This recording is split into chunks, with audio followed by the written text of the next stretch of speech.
great to have you, Mr. Oladimeji Owofemi, the president of Cocoa Producers Association of Nigeria. We are at a critical time in the country where the crude oil price is dwindling, which has been a major forex earner, and we are seeming to come back to retrace our steps to agriculture, which was our mainstay before this crude oil became a revenue earner. And cocoa was one of the players in terms of Southwest revenue. So how positioned is the cocoa industry at this period, considering this whole situation? First, I'd like to thank you. It's my pleasure to be on this program. Yeah. Cocoa industry, luckily, had remained in the hands of Nigerians substantially. And therefore, the people in the industry, because they are Nigerians, have toiled and toiled over the years, so it's a good time to come now. And it's very well positioned. And the way to look at it is the fact that there's no foreigner on the farmland. There's no foreigner in the middle of the chain, as in the bulk of the people that are doing the commercial part of it are Nigerians with sound education, first degree as a minimum. If you imagine the areas where cocoa is produced, they are mainly areas where people value education, so it shouldn't be a problem in that area as well. On the value addition aspect, it's also about 13 companies, if you count numbers. 11 of them are available still physically. 2 have completely deteriorated. 1 has been dismantled and taken out of this country. 8 that are left are substantially in the hands of 8 of the ones that are left substantially in the hands of Nigerians, and 2 one bought over from a Nigerian who is late, and a Dutch company owns it, fully operational in Nigeria. And the last one is owned by the cooperative bank, which is under a lease by another foreign company. So substantially 70-90% is still in the hands of Nigerians, because it's a tedious business. It's been tedious business over the last 4 years, or 8 or 10, even if you want to stretch it.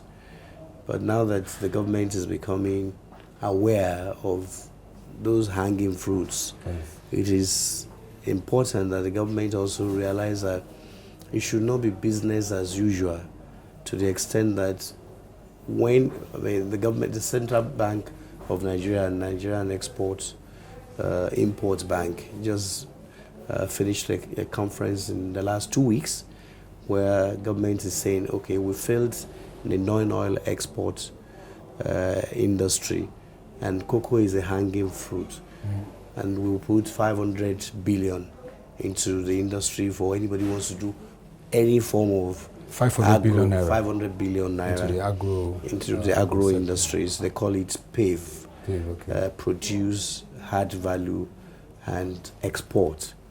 That's how they came about PAVE. Okay. It is good that they are thinking about export. It is good that they are thinking about value addition, because the way they classify countries of the world as industrialized or developed and not developed is the industrialization index. There's no other definition. Go and check in Wikipedia. That's the definition. So if we're serious, we must complete the entire value chain. Fortunately, we've got the farmland there, and we've got the factories there. The middle, which is polarized by people who take the raw beans export out of the country, government needs to be serious about the PAVE. And they must insist that value must be added to the agricultural commodities, particularly cocoa, because that's the same problem oil had. We have the crude oil, but we don't have the refineries to add value to it. So not only are we getting peanut for the value of the, nobody pays a lot for raw material. If you're a raw material producer, you don't get the value that the finished product gets. And you lose all those add-ons, gas, petroleum jelly, and you still pay more for the petrol itself that we think is the only ingredient there. I mean, what about the petrochemical materials, things for plastic industry? Yes. They're byproducts that we don't get paid for at the end of the day. So with cocoa, our hope and our requirement is that government should not just say, okay, we now give the facility and it will be for the new factories. Because that's also the errors of the past. When they give this kind of facility, they insist it has to be new factory. If you want to set up a cocoa factory, the minimum of it that you set up will take you 24 months to 36 months, which means in this period that we're saying we need a foreign exchange, you can't touch it until about 3 years' time. Whereas those who you consider moribund, you need to diagnose what's their problem. So there's no reason to export raw beans at all. And if we're allowed and encouraged to add value to the maximum, then we can also, the government should also encourage local consumption. They want to do school feeding system. This is an opportunity to produce what the schools will eat, which is cocoa-based.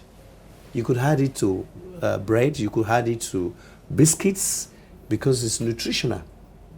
It's high-value nutrition. And that's the way government should be looking. So in Ivory Coast today, people are compelled to set up factories because they know government is serious. They would allow them to have access to raw materials, which is the cocoa base.